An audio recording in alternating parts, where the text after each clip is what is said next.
Hi guys, welcome to my channel. Andito ako sa taas sa room, maglilinis ako kasi guys, yung binata namin umalis na papuntang Canada, doon kasi siya nag-aaral. So ngayon, lilinisin ko yung room, tatanggalin ko yung mga cover ng kama, tsaka yung pillow, lalabhan. Kasi guys, ngayon, may umalis, may darating. O, every 3 months napunta dito yung nanay ng amo kong lalaki. Ngayon ang pupunta yung kapatid ng amo kong lalaki, tsaka yung nanay, 3 months sila dito.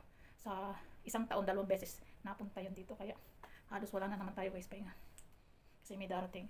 Madali naman sana ang trabaho, kaso hindi pare-pareho ang oras ng kanilang pagkain. At ito pa, hindi sila simsim ng pagkain, magkakaiba. Kaya yun, napakabagal na trabaho kapag ganun. Iba-ibang oras pagkain, iba-ibang pagkain, ganun. Ay nako, tis lang guys. Mag-start na ako, di ko alam kung ano sa matatapos yun.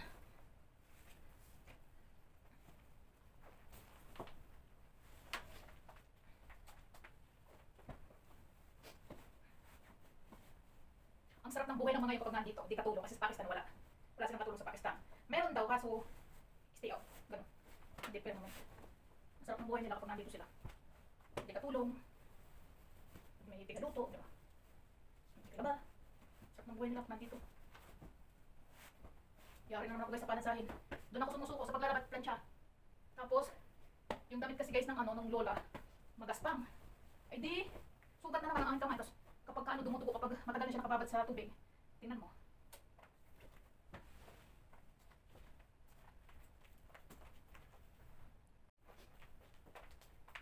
Kapag yung kamay ko ay matagal nakababad sa tubig, nagkakaroon siya ng sugat.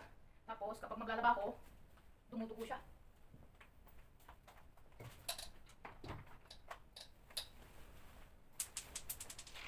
Ito, hindi ko tatanggalin kasi ito guys ay bago. Ito na siya tatanggalin. Yung cover lang ang tinanggal ko, yung white kasi gawa ng pusa. Dito natutulog sa katabi ng binata.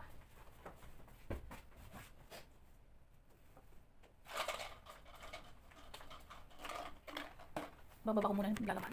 Ito muna guys, ang unahin ko sa room ng aking among lalaki.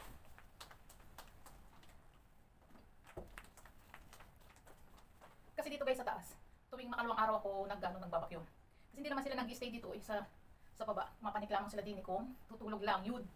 Pero mag-stay dito, no? Doon sila sa baba, sa sala. Kaya hindi madumi ang itaas.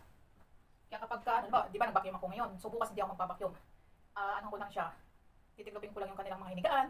Tapos yung isang CR, ang lilinisin ko, yung isang CR, tuwing makalwa ko lang din yung nililinis. Kasi kung magamit lamang noon ay yung amo kong babae doon sa kanyang room. Pero din sa labas, laging gamit.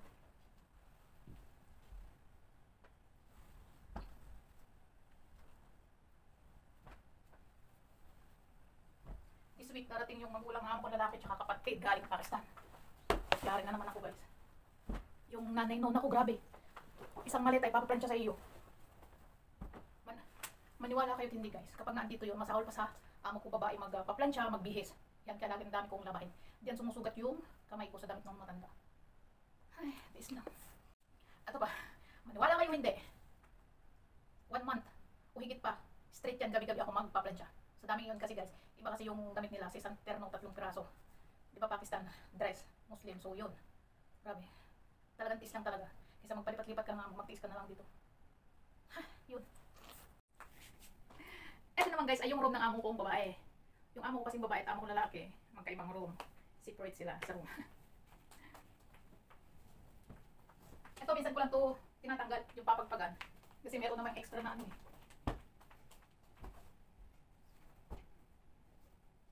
Gaya na ito lang papagpagan ko, may sapin yung amo ko babae.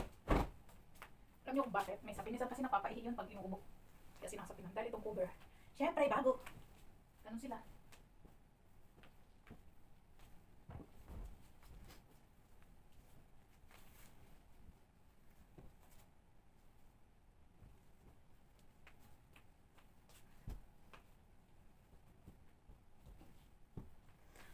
Ayan guys, tapos na. Mag-vacuum naman ako.